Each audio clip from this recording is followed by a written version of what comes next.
নলবাৰী জিলাত যোৱা নিশা সংঘটিত হোৱা এটা ঘটনাত সদৌ অসম ছাত্ৰ সন্থাৰ অন্তৰ্গত পশ্চিম নলবাৰী আঞ্চলিক ছাত্ৰ সন্থাৰ সহকাৰী সাধাৰণ সম্পাদক মৃগাংক বৰ্মন নামৰ এগৰাকী যুৱকক অতি নৃশংসভাৱে বৰ্বৰভাৱে আসিফ আলী নামেৰে এগৰাকী দুৰ্বৃত্তই হত্যা কৰিছে হানি খুচি আৰু তাৰ লগতে মৃগাংক বৰ্মনৰ এগৰাকী সম্বন্ধীয় ভগ্নী মৃদুমুদ্ৰা বৰ্মন তেখেতকো আক্ৰমণ কৰিছে বৰ্বৰভাৱে, যিগৰাকী এতিয়া GMCHত চিকিৎসাধীন হৈ আছে।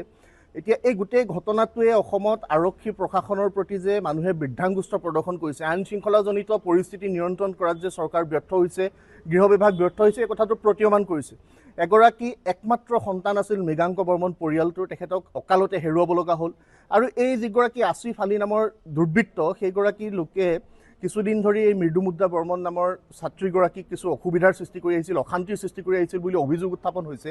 এই সমগ্ৰ ঘটনাৰ এটা উচিত তদন্ত আমি বিচাৰিছোঁ আৰু সেই দোষীগৰাকীক কৰায়ত্ব কৰি শূন্য সহনশীল নীতিৰে আৰক্ষীয়ে কঠোৰৰ পৰা কঠোৰতম শাস্তিৰ ব্যৱস্থা কৰিবৰ কাৰণে আমি দাবী উত্থাপন কৰিছোঁ।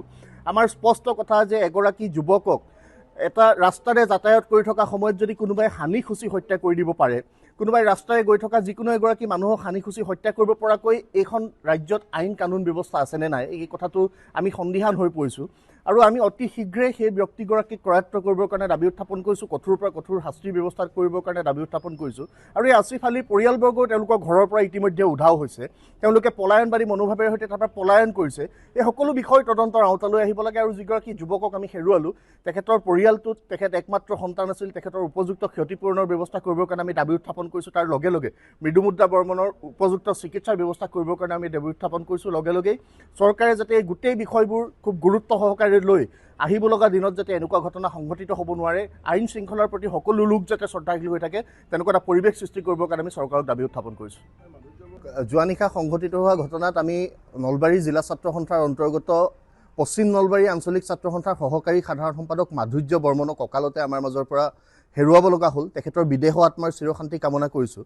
আৰু আজি নলবাৰী জিলা ছাত্ৰ সন্থাই নলবাৰী চহৰত এক প্ৰতিবাদী সমদলৰ যোগেদি এই গোটেই ঘটনাটোৰ উচিত তদন্তৰ দাবী উত্থাপন কৰিছে, দোষীৰ বিৰুদ্ধে কঠোৰৰ পৰা কঠোৰতম শাস্তিৰ দাবী উত্থাপন কৰিছে। আমাৰ দাবী এটাই যে এগৰাকী ছাত্ৰ সন্থাৰ কৰ্মী বা জনসাধাৰণৰ যিকোনো এগৰাকী লোকক যদি কোনোবাই এনেকৈ নৃশংসভাৱে ৰাজপথত হত্যা কৰিব পৰা এটা পৰিৱেশ সৃষ্টি হয়, পৰিৱেশ কেতিয়াও গ্ৰহণযোগ্য হ'ব নোৱাৰে।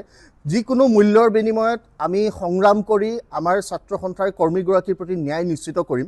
গণতান্ত্ৰিকভাৱে আমাৰ সংগ্ৰাম চলিব আৰু যেতিয়ালৈকে আমাৰ ছাত্ৰ সন্থাৰ এইগৰাকী কৰ্মী, নিহত কৰ্মী মাধুৰ্য বৰ্মনে ন্যায় নাপায়, তেতিয়ালৈকে ছাত্ৰ সন্থাই আমাৰ সংগ্ৰামী যাত্ৰা অব্যাহত ৰাখিম।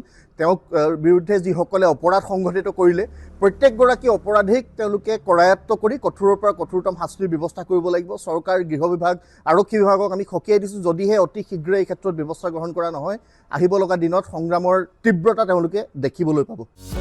যিকোনো খবৰৰ বাবে যোগাযোগ কৰক আমাৰ এই নম্বৰত 9181 307 221।